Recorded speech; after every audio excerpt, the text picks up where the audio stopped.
नमस्ते, secret recap में आपका स्वागत है। आज मैं एक दक्षिण कोरियाई कॉमेडी फिल्म की व्याख्या करने जा रहा हूँ। फिल्म का नाम स्लो वीडियो है।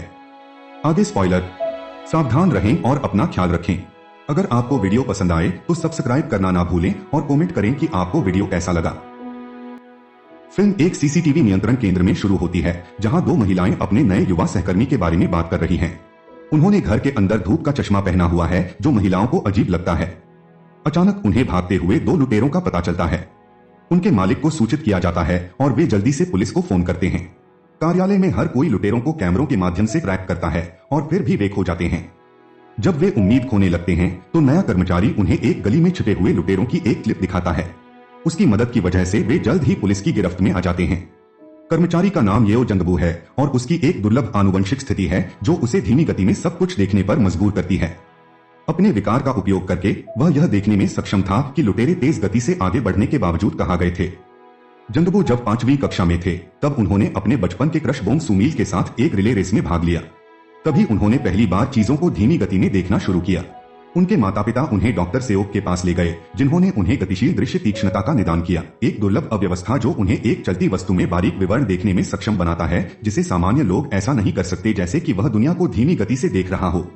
यह साबित करने के लिए कि जंगबू वास्तव में अव्यवस्था है, डॉक्टर तेज गति से उस पर बेसबॉल फेंकता है, जिसे वह आसानी से पकड़ लेता है। डॉक्टर उन्हें आराम के लिए हर समय धूप का चश्मा पहनने की सलाह देते हैं। जंगबू का निदान होने के बाद उसके पिता अपने इलाज के लिए पैसे कमाने के लिए विदेश चले जाते हैं। जंगबू अपनी माँ और छोटी बहन के साथ घर पर रहता है। उनका दावा है कि विकार एक ही समय में एक आशीर्वाद और अभिशाप रहा है। हालांकि वह महिलाओं की स्कर्ट को धीमी गति से हवा में चलते हुए देख सकता था, लेकिन स्कूल में उसके धूप के चश्मे के लिए उसे धमकाया जाता था। उसका एकमात्र दोस्त तब सुमी था, जिससे वह प्यार करने लगा था। लेकिन जैसे जैसे समय बीतता गया, सुमी को उसका दोस्त होने के लिए बुरी तरह से धमकाया गया और इसलिए उसने उसे छोड़ दिया। उसके बाद जंगबू का कभी कोई मित्र नहीं रहा। वह पूरी तरह से अपनी आंखों की रोशनी खोना चाहता था, इसलिए वह हर समय टीवी देखता रहता था। उनकी दृष्टि वास्तव में खराब नहीं हुई, लेकिन उन्होंने के ड्रामा के साथ एक जुनून विकसित किया। उन्होंने नाटक में अभिनेताओं से सभी सामाजिक कौशल सीखे, लेकिन उनका अभ्यास करने के लिए घर से बाहर नहीं निकले। उनके पिता ने पैसे बचाने के लिए छुट्टियों के दौरान भी कोरिया लौटने से इनकार कर दिया। लेकिन यह सब तब बेकार हो गया जब एक दिन कार्यस्थल पर एक दुर्घटना के कारण उनकी मृत्यु हो गई। मृत्यु के बाद जंगबू एकमात्र ऐसा व्यक्ति है जो डॉक्टर सोक के करीब है। वह उसे अपने कमरे के बाहर की दुनिया देखने और पैसे से अपने परिवार की मदद करने की सलाह देता है। इसलिए जंगबू सीसीटीवी कंट्रोल सेंटर में काम करने लगता है। एक मोनोलॉग में वह दावा करता है कि वह लोगों को स्क्रीन पर देखना पसंद करता है, क्योंकि यह उसे नाटकों की याद दिलाता है। फर्क सिर्फ इतना है कि इस नाटक में हर कोई मुख्य अभिनेता है। उसका सहकर्मी ब्योंगसू अपने बॉस से जंगबू के व्यवहार के बारे में बात करता है। वह बताता है कि वह बहुत अंतर्मुखी है और किसी से बात नहीं करता है। वह लड़के की देखभाल करने का वादा करता है, क्योंकि वह एक सच्ची प्रतिभा है। ब्योंगसू काम पर उसके पास बैठता है और जंगबू से बात करने की कोशिश करता है। हालांकि एक शर्मीला जंगबू अपने दिमाग में ब्योंगसू के सभी सवालों का जवाब देता है और उससे बात नहीं करता है। कैमरों की निगरानी करते हुए वह यह गिनता हुआ प्रतीत होता है कि लोग एक निश्चित स्थान तक पहुंचने के लिए कितने कदम उठाते हैं। ब्योंगसू को लगता है कि यह अजीब है, लेकिन कोई सवाल नहीं पूछता। उसके साथ मेलजोल करने की कोशिश में ब्योंगसू उससे पूछता है कि क्या उसकी कोई प्रेमिका है। यह जंगबू को सुमी की याद दिलाता है, इसलिए वह अगले ही दिन उसके घर जाता है। सुमी एक खूबसूरत महिला के रूप में बड़ी हो गई है, लेकिन आर्थिक मुद्दे के साथ। उसका कर्ज लेने वाला उसे कर्ज चुकाने के लिए घर बेचने के लिए कहता है। जंगबू उसे दूर से देखता है, लेकिन उससे बात करने से डरता है। उस दिन के बाद वह उसे हर दिन सीसीटीवी कैमरों के माध्यम से देखता है और उसकी दिनचर्या को याद करता है। रात में वह एक कॉफी शॉप के सामने सोडा पीती है, इसलिए वह भी ऐसा ही करता है। वह उसे रास्ते में एक परित्यक्त सोफे को देखता है और अगले दिन कॉफी शॉप के सामने उसे घसीटता है। सुमी ने सोफे को नोटिस किया, लेकिन इसके बारे में ज्यादा नहीं सोचा। अगले दिन भारी बारिश के कारण वह बस स्टॉप पर फंस गई। जंगबू इसे मॉनिटर पर देखता है और ब्योंगसू के साथ उसकी मदद करने जाता है। वह केनाटको की तरह उसके ऊपर छाता रखता है, लेकिन सुमी उसे रेंगता है और चला जाता है। उसके बाद दोनों डॉक्टर सोक के पास जाते हैं और पूछते हैं कि जंगबू सुमी को कैसे प्रभावित कर सकता है। वह जंगबू को फूल देने का सुझाव देता है। सुमी को अगले दिन अपने संगीत नाटक के ऑडिशन के लिए देर हो चुकी है। वह मैनेजर को बुलाती है और अपने ऑडिशन के रूप में बीच सड़क पर गाना शुरू कर देती है। जैसे ही वह एक सुंदर गीत गाती है, दर्शक उसे विस्मय से देखते हैं। जंगबू भी फूलों का गुलदस्ता लेकर वहां पहुंचता है। वह गीत के बाद उसे फूल देता है, लेकिन सुमी इसकी सराहना नहीं करती है। वह उससे कहती है कि वह रेमन का एक डिब्बा पसंद करेगी और चली जाएगी। जंगबू उसका नाम पुकारता है और अंत में खुद को अपने बचपन के सबसे अच्छे दोस्त के रूप में पेश करता है। लेकिन वह दावा करती है कि उसका नाम ओ सुमील है, न कि बोंग सुमील। यह पता चलता है कि जंगबू इस समय गलत महिला का पीछा कर रहा है, फिर भी वह उसके लिए गहराई से गिरना शुरू कर दिया है। उस शाम वे गलती से एक दूसरे से टकरा जाते हैं और सुमी जंगबू को अपनी किराने का सामान ले जाने के लिए कहती है। जाने से पहले सुमी उससे पूछती है कि वह बोंग सुमील की तलाश क्यों कर रहा है, जिस पर वह जवाब देता है कि वह उसे स्कूल में पसंद करता था। अगले दिन काम पर जंगबू सुमील को मॉनिटर पर एक फोन कॉल प्राप्त करते हुए देखता है। दूसरे छोर पर मौजूद व्यक्ति उसे बताता है कि उसे संगीत में एक भूमिका मिली है। जैसे ही जंगबू उसे स्क्रीन पर देखता है, वह कूदती है और सड़कों पर नाचती है। उस रात सुमी एक स्थानीय सड़क किनारे रेस्तरां में जश्न मनाने जाती है। वह देखती है कि जंगबू उसे बाहर से देख रहा है और उसे अंदर बुलाती है। जैसा कि वे बात करते हैं, वह उसे संगीत की पटकथा दिखाती है और उसकी पंक्तियों का अभ्यास करती है। जंगबू उसके अभिनय की तारीफ करता है और उसे अपनी प्रतिभा दिखाता है। जल्द ही पूरा रेस्तरां जंगबू को उस पर फेंके गए चम्मचों को पकड़ता हुआ देखता है। अगले दिन जंगबू अपने कदम गिनते हुए सुमील के पड़ोस में घूमता है। ब्योंगसू उसे ऐसा करते हुए देखती है और महसूस करती है कि वह तरीके याद करने की कोशिश कर रहा है। घर लौटते समय सुमी को जंगबू उसका इंतजार करते हुए पाती है। वे कई चीजों के बारे में बात करते हुए एक साथ चलते हैं। वह उससे पूछती है कि उसका काम क्या है और पता चलता है कि वह सीसीटीवी केंद्र में काम करता है और पूरे दिन लोगों को देख सकता है। वे उस कैफे के सामने रुकते हैं जिसे सुमी हमेशा घूरती है। वह बताती है कि उसे कैफे के मालिक पर क्रश है और उसके पास एक कार है। ईर्ष्यालु जंगबू बहुत देर तक मालिक को घूरता रहता है।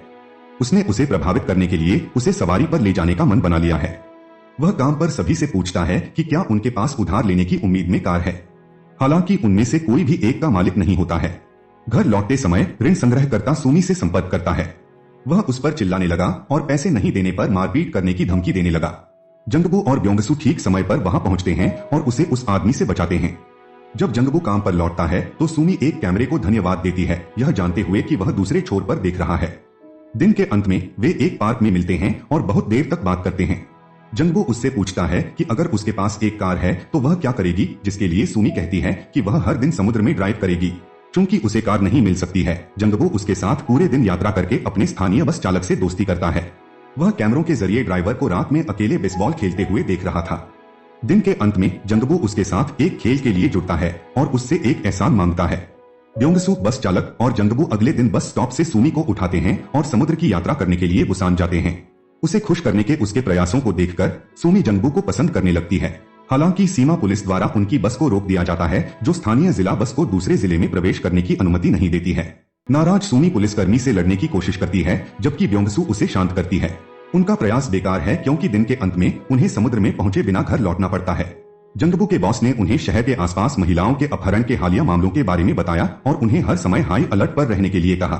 तभी जंगबू सुमी को मॉनिटर पर नोटिस करता है, लेकिन वह तुरंत गायब हो जाती है। वह घबरा जाता है और यह देखने के लिए दौड़ता है कि क्या वह ठीक है। सुमी उसे देखने के लिए शरारत करने की कोशिश कर रही थी कि क्या वह आएगा।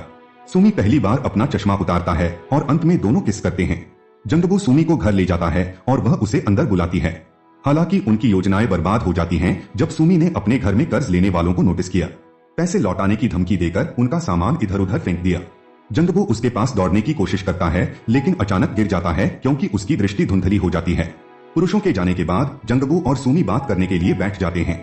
संग्राहकों द्वारा फेंके गए सामानों के ढेर में वे चित्र हैं जो जंगबू ने सुमी के लिए बनाए थे जब वे स्कूल में थे।